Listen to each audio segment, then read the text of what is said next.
In an era of powerful kingdoms and wild lands, where the sun gilded insurmountable mountains and crystal-clear rivers cut through fertile valleys, Lived, Thorn, a warrior of imposing stature, shoulders as broad as ancestral rocks, eyes gray like burning steel, and an arm as strong as the century-old oak. Son of a legendary general who had defended the kingdom in epic battles, Thorn carried in his chest the inextinguishable fire of honor and justice. His steps were firm, his deep voice echoed like distant thunder, and his presence inspired immediate respect in everyone around him. During the preparations for the great assembly of the clans, where warriors from all regions gathered to celebrate the alliance and collective strength, Thorn walked among the colorful tents. The air was filled with the smell of fresh bread, polished metal, and aromatic herbs. It was then that he saw her, Laerel, daughter of the kingdom's wise counselor. Her honey-colored hair danced in the gentle morning breeze. Her green eyes shone with a serene and passionate strength, and her elegant bearing revealed a woman of indomitable spirit. Laerel was helping to organize scrolls of ancient legends and sang softly an old melody that spoke of courage and true love. Their eyes met in a moment that seemed eternal. Thorn's heart, previously dedicated only to the clash of swords and duty to the kingdom, awakened to something greater, deeper, and more vibrant. He felt a warmth rise in his chest, a new flame that did not come from battle, but from an inexplicable connection. Laerel, in turn, felt her cheeks blush slightly, but maintained a dignified posture, for she was known for her sharp intelligence and pure heart. Thorn approached with cautious steps, like one who approaches something sacred. They talked about the ancient prophecies and the duty to protect the free lands. Every word exchanged strengthened the invisible bond that was forming. The day passed among preparations, distant laughter of the warriors, and the glow of the setting sun. Thorn could not take his eyes off her. For the first time in his life of battles, he envisioned a future not only of glory in combat, but of true companionship and ardent passion. Keen Valorian,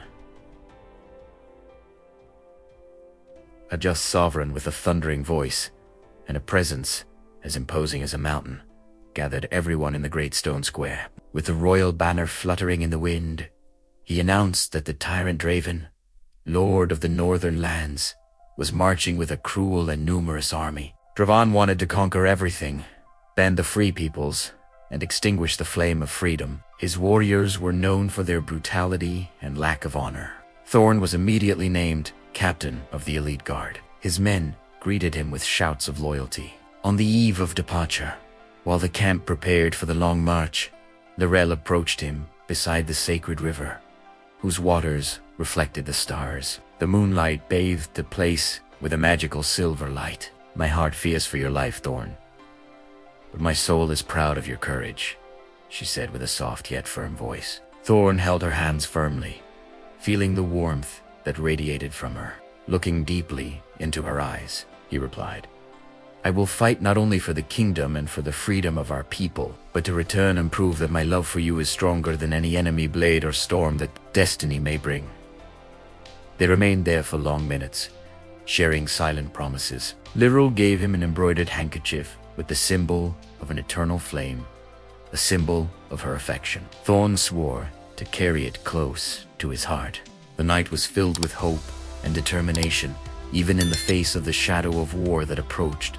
The hosts met in the Valley of the Howling Winds, where the cutting wind howled like 1,000 hungry wolves and the ground trembled under the weight of thousands of feet and hooves. The sky, once clear, filled with dark clouds that seemed to foretell the blood that would be shed. Thorn, mounted on his faithful silver horse named Tempest, raised his flaming sword high. The ancestral blade shone like living fire, reflecting the rays of sun that managed to pierce the clouds. With a powerful cry that echoed throughout the valley, Thorn led the charge. For the kingdom, for freedom, for honor. His warriors responded with a deafening roar, running after him like an avalanche of steel and determination. The impact of the two forces was like the collision of two titans. Swords clashed, shields creaked, arrows cut through the air with deadly whistles. Thorn spun his blade with deadly precision, knocking down enemies one after another. Every blow was charged with strength, technique, and unshakable courage. In the midst of the chaos, he spotted the young squire Cale, surrounded by 3 enemy soldiers. Without hesitation, Thorn spurred Tempest, leaped over a fallen enemy, and delivered a circular blow that knocked down 2 adversaries at once. The third turned to him, but Thorn was already upon the man, disarming him with a quick and precise movement. Cale, breathless and wounded in the arm, looked at his savior with deep admiration. "Captain, you saved my life," exclaimed the young man. Thorn replied, while wiping the sweat and blood from his face. "Today you fight by my side. Tomorrow we will fight as brothers." The battle lasted for hours. Thorn did not stop. He encouraged his men, closed gaps in the front line, aided the fallen, and led devastating counters. His muscles burned, his chest rose and fell with force. But the fire in his heart did not go out. The handkerchief embroidered by Lirel, kept close to his chest under the armor, gave him renewed strength every time he thought of her. "For you, Lirel?" he murmured between blows. Finally, Draven's forces began to retreat in disorder. The tyrant, seeing imminent defeat, fled with a small group of elite guards, disappearing into the mists of the distant mountains. He shouted before vanishing, "This is not over, Thorn. My revenge will be 1,000 times worse." The valley fell into relative silence, broken only by the victory cries of the victorious warriors. The ground was covered with broken swords, dented shields, and fallen banners. Thorn dismounted, took a deep breath, and looked toward the horizon. The first great victory had been won, but he knew the war was only beginning. Cale approached and swore, "My sword is yours forever, Captain." Thorn placed his hand on the young man's shoulder. "May this friendship be forged in honor and loyalty." Night fell over the battlefield, with bonfires being lit and stories of bravery being told. Back at the main camp, under a starry sky that seemed to celebrate the victory, who had followed the army as a healer due to her great skill with medicinal herbs and her compassionate heart, ran to meet Thorn. Seeing his wounds, a deep cut on his shoulder and bruises all over his body, she took him to the healing tent. With gentle and firm hands, she cleaned each wound, applied ointments made from wild flowers and sacred herbs, while they talked in low voices. "You fought like a lion today," she said, her eyes shining with pride and concern. Thorn held one of her hands, ignoring the pain. "Every blow I struck was thinking of returning to you. Your face was my vision of victory." The air inside the tent was warm, perfumed with sage incense. They looked at each other intensely. Thorn rose slowly, pulled Little close, and enveloped her in a strong but tender embrace. Under the golden light of the lamps, they confessed the love that burned like a forge. "You are my strength and my weakness at the same time," he whispered, caressing her honey-colored hair. "Without you, I would be just an empty warrior. With you, I am invincible." Lirel touched his face with delicacy. "And you are my shield, my inspiration, and the reason why my heart sings even in times of war. My love for you is pure, Thorn, and stronger than any storm." They kissed with true, deep, and sincere passion. A kiss that sealed silent promises of future, loyalty, and eternal union. They spent hours talking. Lirel told him about her childhood, learning the ancient traditions, about her desire to build an honorable family. Thorn spoke of his dreams of peace, of a land where children could grow up without fear of tyrants. They laughed together, cried with emotion, and strengthened the bond that united them. No obstacle, no shadow of war would shake that sacred love forged in the fire of battle and in the purity of feelings. When dawn arrived, Thorn slept with his head in her lap, feeling for the first time in days a true peace in his heart. Dravan, furious at the humiliating defeat, sent spies and agents to sow discord in the allied camp. An ambitious noble named Lord Valthor, driven by envy and thirst for power, approached Lirel during a quiet afternoon near the river. With honeyed words, he promised her wealth, a greater title, safety far from the dangers of war, and a place by his side as a powerful advisor. Lirel listened patiently, but her gaze was like steel. When Valthor finished, she stood up with dignity and replied with a firm and clear voice like a bell. My heart already has an owner, Lord Valthor. It belongs to Thorn, a man of true honor, unshakable courage, and sincere love. Not all the gold in the world, nor all promises of power, could take me away from him. Return to the place from where you came. The rejection was so strong and dignified that Valthor retreated, ashamed, realizing that his betrayal had completely failed. The news reached Thorn's ears, and his chest swelled with immense pride for the woman he had chosen. At night, they met again. Thorn hugged her tightly. Your loyalty and courage make me even more in love with you. You are my lioness, Lyral. She smiled, kissing him. And you are my warrior of fire. Together, no betrayal will bring us down. The incident only strengthened the love between them, turning it into something even more solid and vibrant. Thorn and his army began the arduous march to the north, facing frozen mountains, howling winds, endlessly falling snow, and constant ambushes.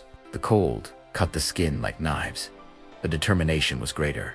In a narrow and dangerous passage called Wolf's Throat, an avalanche nearly buried them. Thorn was the first to react, organizing the men to dig and save those buried. Later, a gravely wounded soldier could not continue. Thorn, despite being exhausted, carried the man on his shoulders for long hours, walking through deep snow while encouraging the group.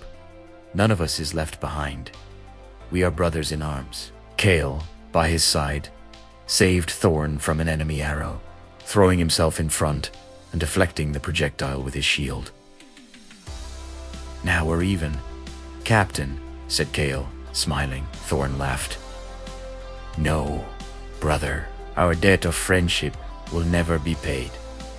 At night, around the bonfires, the warriors sang ancient songs of victory and love. Thorn thought of Little constantly. Every difficult step was taken with her in mind, with the future they would build together. The march tested everyone's limits, but also revealed the best in each man: courage, solidarity, and hope. Thorn's love for Lyral was the fuel that kept his flame burning, even in the most adverse conditions. At the foot of the mountain of eternal fire, where the earth trembled and hot air rose in waves, distorting the vision, the two great forces finally met for the decisive battle. The sky was tinged red by the reflection of the flames coming from cracks in the rock, as if the world itself watched the clash between good and evil. Thorn, at the head of his exhausted but determined army, raised the flaming sword. The blade shone with renewed intensity, as if it sensed the importance of that moment. Draven, wearing heavy armor, advanced, mounted on a dark warhorse. His face was contorted with hatred. You are nothing but the king's dog, Thorn replied with a firm and thundering voice, and you are a tyrant without honor. Today, justice will prevail. With a war cry that echoed through the mountains, the two lines collided with fury. The sound of metal against metal was deafening. Thorn fought like a lion, cutting a path through the enemies, always attentive to his men. Kale fought by his side, protecting his back. Together, they formed an unbeatable duo. At the height of the battle, Draven challenged Thorn to a single combat. The two warriors dismounted and positioned themselves in the center of a circle formed by the combatants from both sides. The swords met with titanic force. Sparks flew with every blow. Draven attacked with savage fury and heavy blows, seeking to crush Thorn. But Thorn dodged with agility, counterattacking with precision and intelligence. You fight for power and fear, exclaimed Thorn while blocking a blow. I fight for freedom, for my people, and for the love that carries my heart. Every time he mentioned Lyral, his strength seemed to double. The duel lasted for long minutes. The warriors stopped fighting to watch the epic confrontation. Draven delivered a treacherous blow, but Thorn rolled on the ground, quickly got up, and landed a powerful blow on the tyrant's shoulder, bringing him to his knees. Instead of delivering the final blow, Thorn pointed his sword at Draven's chest and demanded, "Surrender. Choose to live and answer for your crimes before the king. There is still a chance for redemption." Draven, blinded by hatred, spat on the ground and attempted one last desperate attack. Thorn, with a fluid and powerful movement, disarmed him definitively. The tyrant fell defeated. A great victory cry exploded among Thorn's men. The battle was won. The enemy army, without a leader, surrendered or fled. Thorn, sweaty and wounded, raised his sword to the sky, thanking the heavens for protection. Cale hugged him. "We did it, brother." At that moment, Thorn thought only of Lyral and the reunion he so desired. The mountain of eternal fire witnessed not only a military victory, but the triumph of honor and love, with peace finally restored over the lands. King Valorian called for a great celebration in the heart of the kingdom.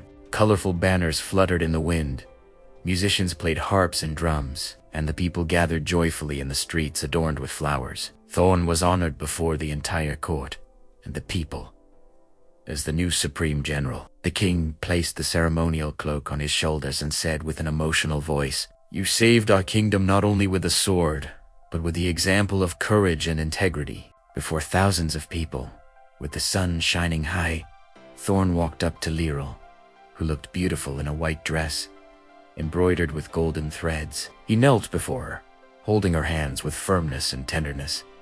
His eyes shone with emotion. "Lyral, since the day I saw you at the assembly of the clans, my heart found its true purpose. You were my strength in battles, my hope on cold nights, and my greatest treasure. Will you accept being my wife, my companion for life, and the queen of my heart?" Lyral, with tears of pure joy streaming down her face, replied with a clear voice full of love, "Yes, Thorn, 1,000 times. Yes, my love for you is eternal and unshakable." The people exploded in applause and cheers. The wedding was celebrated on the same day, under the open sky, with sacred bonfires lit around the natural altar made of ancient stones. Flowers adorned every corner. Children ran happily, and warriors sang hymns of victory and loyalty. During the ceremony, Thorn and Lyral exchanged deep vows. He promised to protect and honor her every day. She promised to be his support, his wise counselor, and to love with true passion. When the priest declared them husband and wife, they kissed with all the passion and purity they had kept. The bells rang, white doves were released, and the sky seemed bluer. In the feast that followed, dances, laughter, and stories of bravery filled the night. Cale, now a captain, raised a toast to Thorn and Lyral.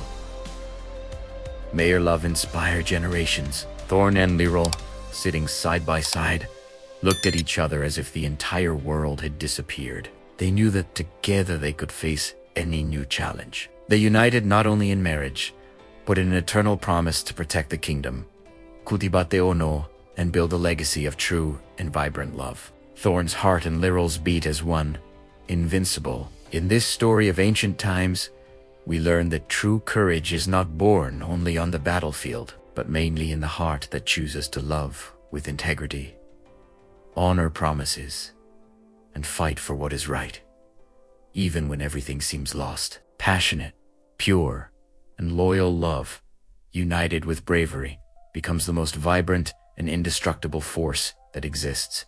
May we, in our own journey, be like Thorn and Lyral, warriors of unshakable honor and guardians of a love that does not bend before adversity. If this story moved you, subscribe to the channel, turn on the notification bell, and leave your like. Share with those who need strength and inspiration. Which part touched your heart the most? In the comments. Thank you for following this adventure. May courage, honor, and true love always illuminate your paths.